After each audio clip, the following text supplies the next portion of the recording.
Bom dia, oi, tá voando? Vamos para nossa aula de hoje. Nossa aula antes da nossa prova.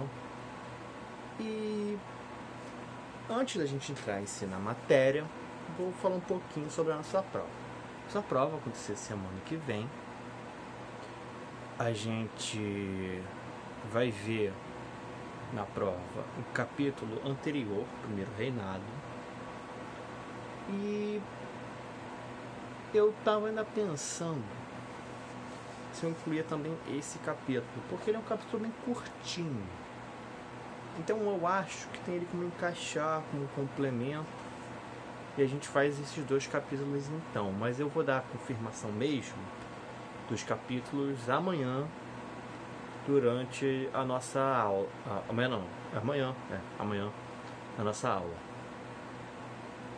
E sobre a prova, o de sempre, primeira prova, V1, vamos ter 10 questões, 8 questões de marcar, objetiva, e 2 de escrever, discursivo.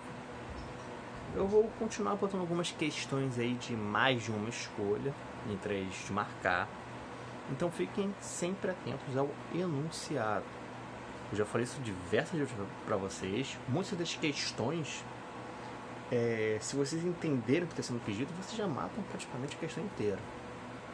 E eu faço bastante isso nas questões que eu peço. Lógico, vocês têm que saber a matéria, tem que ter estudado ela. Mas só de ler direito, só interpretar direito o que é pedido, já adianta muito para vocês. E hoje veremos sobre a maior revolução que ocorreu no período regencial, maior em tamanho e também em tempo, que mais durou, que é a Revolução Farroupilha. É um aviso, a gente tem um barulhinho de fundo hoje, é a mesma coisa da semana passada, o ventilador está fazendo bastante calor, não está dando para gravar sem o ventilador ligado. No século XIX, as estâncias no Rio Grande do Sul produziam couro e charque e vendiam esses produtos para outras regiões do Império. As estâncias serão mais ou menos, são fazendas, mas tem uma certa diferença de nomenclatura entre uma e outra. E o que é o charque? Couro, vocês sabem, vem do animal.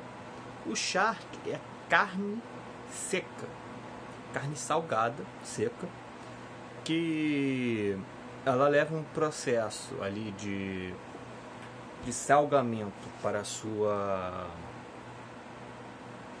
durabilidade, para que ela dure mais tempo e que dá um gosto característico à carne. Essa carne seca, o charque, ele era uma das principais produções da região do Rio Grande do Sul durante esse período. Então a gente tem ali uma coisa muito importante em que mantém essa região sul, principalmente Rio Grande do Sul, economicamente.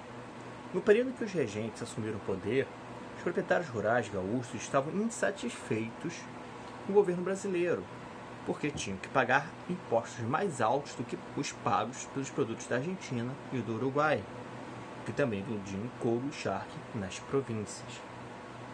Por quê? Porque, professor, uma carne que está vindo de fora, produto que está vindo de fora, recebe menos impostos do que um produto feito aqui dentro. Bem, tem uma questão de política aí internacional que o Brasil estava fazendo. Depois da Guerra da Cisplatina, o Brasil tentou aí algumas medidas para melhorar seu relacionamento com o Uruguai e a Argentina, para evitar futuros conflitos. Uma dessas atitudes foi facilitar certas entradas de produtos desses países para dentro do Brasil, de uma maneira meio que, olha, aqui a gente tem muita gente, vocês estão vendendo esses produtos aí, porque eu não faço o seguinte, vocês pagam menos impostos vendendo esses produtos dentro do Brasil, e a gente começa aí a se aproximar mais diplomaticamente. E isso deu certo, se aproximou bastante aí Uruguai e Argentina. Só que no Brasil também se produziu alguns desses produtos, por exemplo, o charque. Então, acabou aqui, nessa questão de querer ficar bem ali na vizinhança, que é importante, não é pouca coisa, você evitar guerras. Nenhum país que se preze quer ficar entrando em guerras. Guerra é muito custoso, custa vidas, custa dinheiro, custa recursos, custa tudo. E você está arriscando tudo numa possibilidade de vencer. Nem sempre é certo vencer. Então, no caso ali, o Brasil está numa relação de vou me acalmar com os vizinhos, só que dentro do Brasil, a produção do Rio Grande do Sul foi prejudicada. Por quê? Para fazer um agrado com os uruguaios e argentinos, aumentou-se o preço dos impostos sobre o charque do Rio Grande do Sul, dos gaúchos.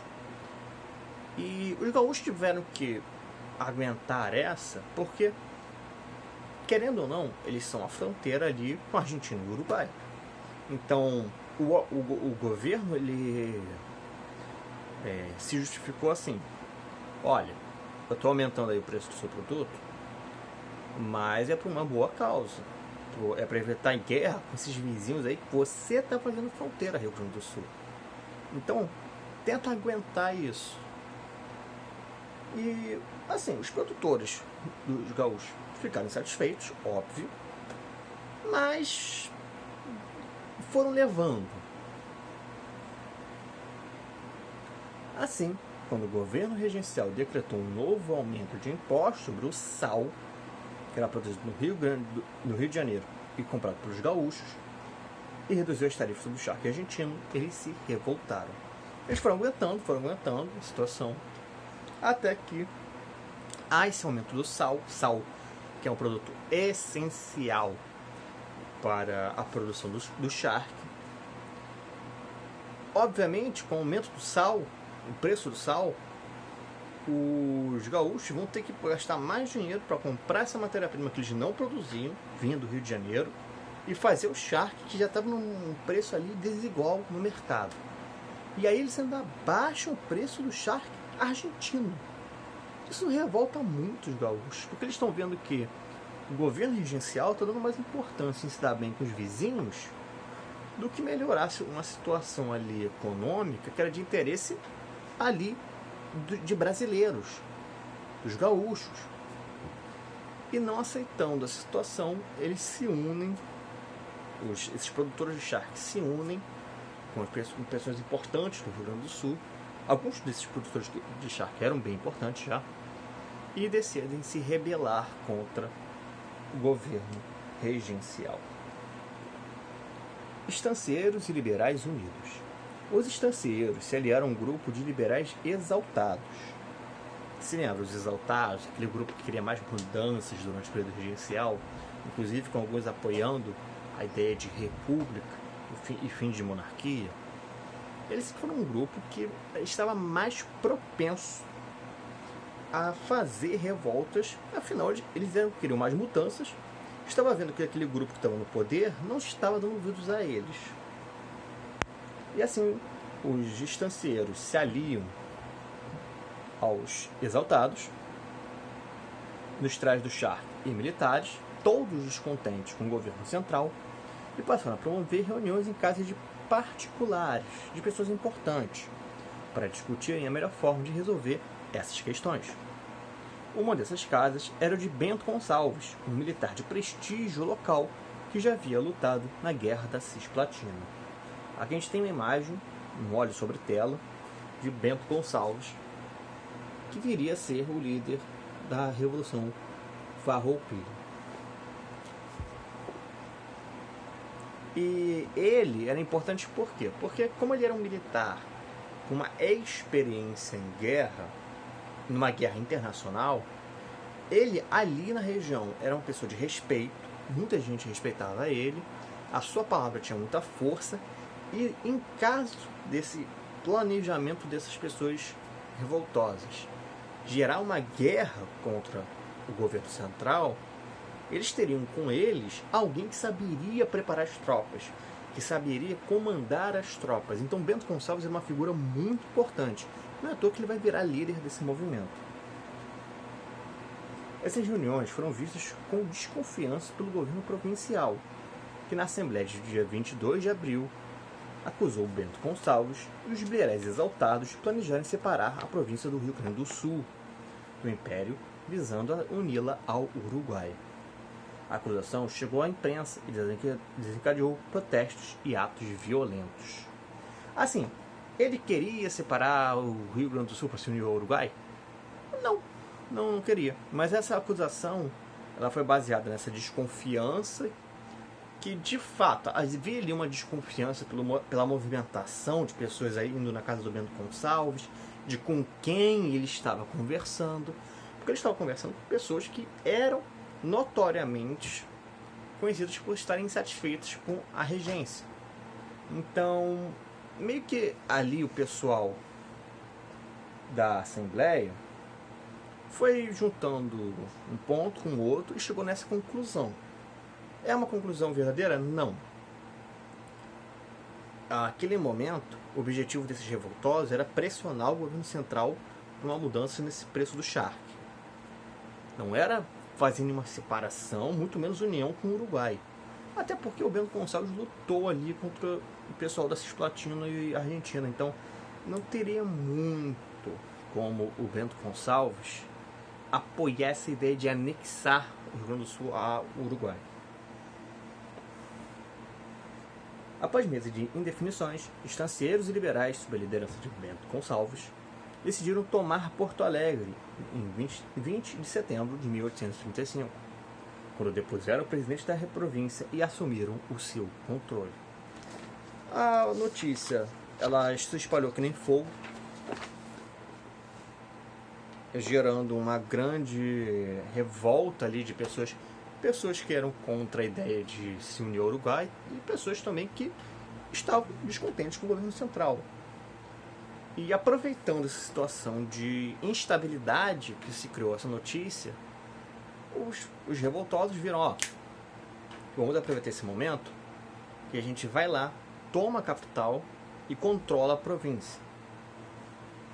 República de Piratini. Durante quase um ano, o governo central criou medidas para prejudicar o comércio local, enfraquecer o movimento, além de reunir tropas para retomar o controle da província e conter os farroupilhas, como passaram a ser chamados os rebeldes. Por que farroupilhas? Por causa da vestimenta deles. Era uma vestimenta, a vestimenta da maioria dos combatentes, dos soldados, era uma vestimenta bem precária. E ela tinha certas características que chegaram a conceder aos membros esse apelido, farroupilha. No entanto, a revolta espalhou-se de Porto Alegre e outras regiões da província, e as investidas do governo central fortaleceram os ideais separatistas, culminando em 11 de setembro de 1836 na proclamação da República Rio-Grandense, também conhecida como República de Piratini. Até esse momento, esse 11 de setembro de 1836,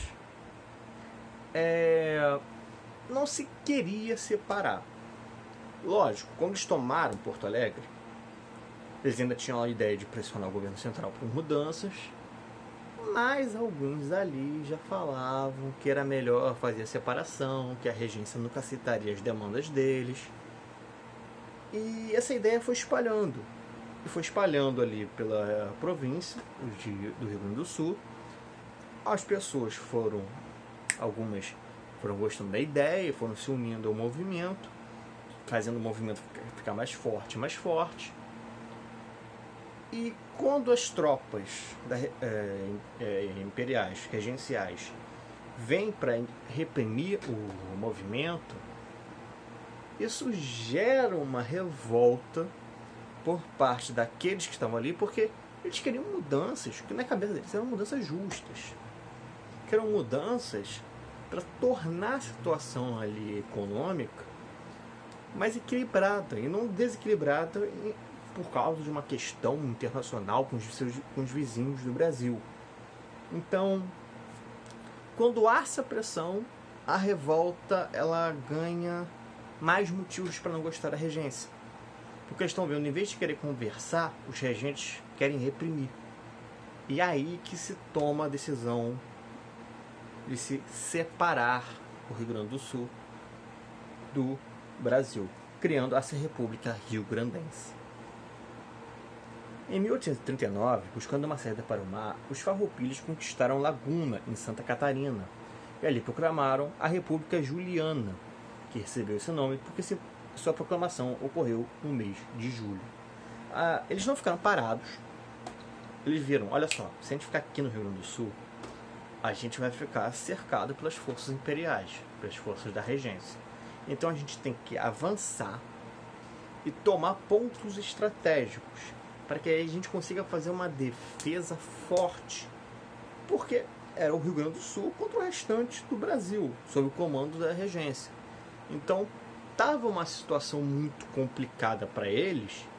Então tomou-se essa ideia de temos que tomar uma ofensiva agora para assegurar uma boa defesa do que a gente está construindo aqui. E por que proclamar uma outra república? Porque não era o objetivo dessa República Rio-Grandense tomar outras regiões do Brasil e fazer uma grande República Rio-Grandense. Eles tomaram a Santa Catarina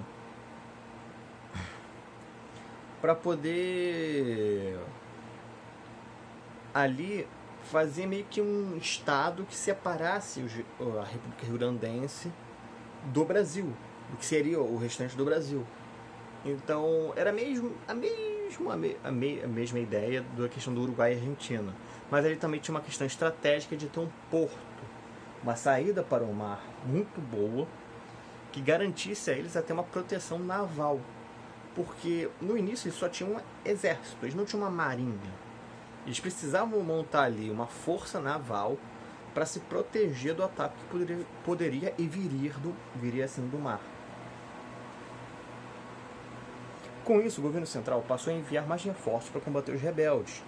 Os revoltosos, no entanto, também receberam bastante apoio, com a participação de Giuseppe Garibaldi, um experiente revolucionário italiano que ajudou a organizar suas tropas. Só o Bento Gonçalves não era suficiente para organizar todas as tropas, afinal o movimento cresceu bastante. Ele precisava de comandados experientes que soubessem organizar as tropas e prepará-las para o combate. Esse italiano, Giuseppe Garibaldi, ele era um mercenário que foi ali cooptado, ou seja, trazido para o movimento, que ajudou o Bento Gonçalves nessa organização do seu exército. Inclusive, o Giuseppe Garibaldi é uma pessoa que é bem famosa, porque ele não ficou só aqui no Brasil. Ele ajudou ali na Revolução Farroupilha, e quando acabou a ajuda dele, ele foi lá na Itália. Ele ajudou também na unificação da Itália. Ele é importante até na história italiana. Então, ele é uma pessoa aí que é bem famosa. Após muitas batalhas, em 1845, um acordo entre o Império e os rebeldes pôs fim à Revolução no sul do país. Aí vem um porém. Esse acordo já aconteceu com Dom Pedro II, já é depois do fim do tempo regencial.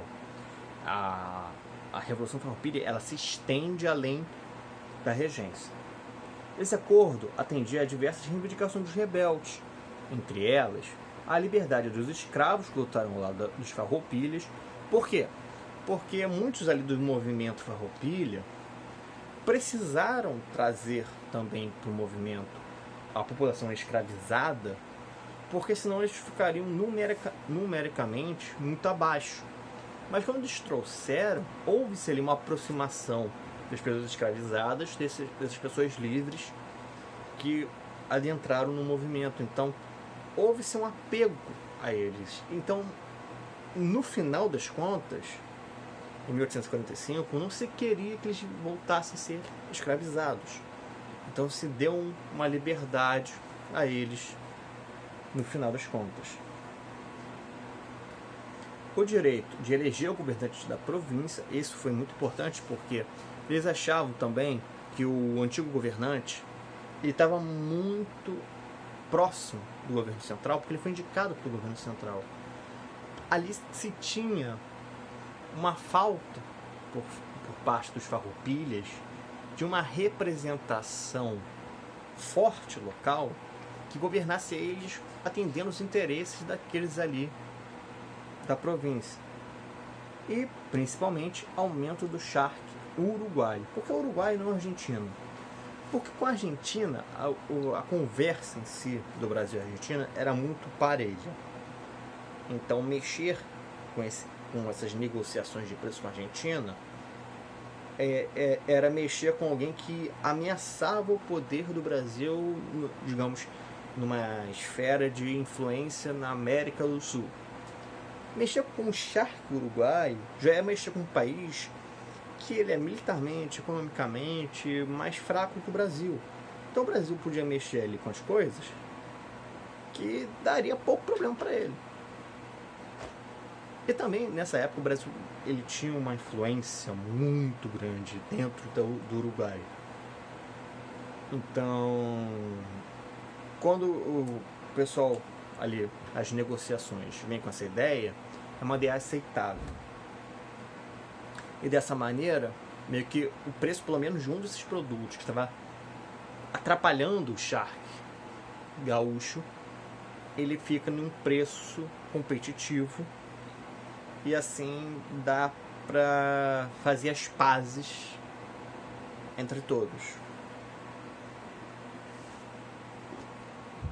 A Semana Farroupilha. Todos os anos, entre 14 e 20 de setembro, ocorre no estado do Rio Grande do Sul a Semana Farroupilha. Trata-se de um evento festivo da cultura gaúcha, em homenagem à Revolução Farroupilha, o qual se encerra com um feriado estadual, quando acontece um desfile cívico e militar. A questão da Revolução Farroupilha ela é bastante lembrada na cultura gaúcha. Algumas pessoas de outros estados criticam porque foi um movimento que tentou separar uma parte do Brasil. Mas tem muito da identidade gaúcha em si. A coisa de se pensar no regionalismo, porque o Brasil é muito grande, gente. Apesar de chamarmos a todos que moram no Brasil de brasileiros, por ser um país muito grande, acaba acontecendo o surgimento de culturas que são muito presas aos locais que ela surge.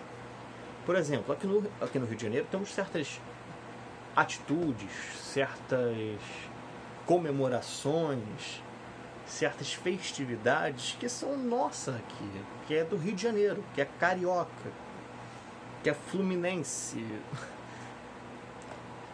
E assim é com São Paulo, assim com Minas Gerais, e assim é lá no Rio Grande do Sul. Por isso que a Revolução Farroupilha, apesar de ter sido um movimento de separação, ele é visto e aceito ali, e também aceito pelo governo brasileiro, como uma questão cultural da região. Durante essa semana, diversas cidades e atrativos turísticos contam a história da República Rio-Grandense e reforçam diferentes aspectos da tradição gaúcha, como eventos musicais, de dança e culinária típica. Nesse período, muitos gaúchos tomavam as ruas para celebrar, tomando chimarrão e assistindo a desfiles e a shows, além de se caracterizarem com vestimentos tradicionais gaúchos. As mulheres usam vestido de prenda e os homens bombacha, lenço, gaica e um tipo de cinto largo, com bolsos e chapéu, que é a roupa que era usada tradicionalmente naquela época e que meio que forma ali a vestimenta que virou uma vestimenta cultural. É isso, turma. A gente encerra nosso capítulo aqui. Amanhã no Telegram eu falo para vocês se esse capítulo também entra dentro da prova. Eu estou ainda organizando ali as questões das perguntas, então eu vou dar a resposta para vocês amanhã. E qualquer dúvida que vocês tenham tido, podem perguntar. Qualquer dúvida que vocês tenham também sobre aquele primeiro capítulo, o primeiro reinado, perguntem, afinal a prova está chegando. Então esse é o momento da gente tirar dúvidas. A gente vai lá para o Telegram, tirar as dúvidas. Depois disso, faremos umas atividades do livro para exercitar o que a gente viu. Beleza? Vamos pro Telegram.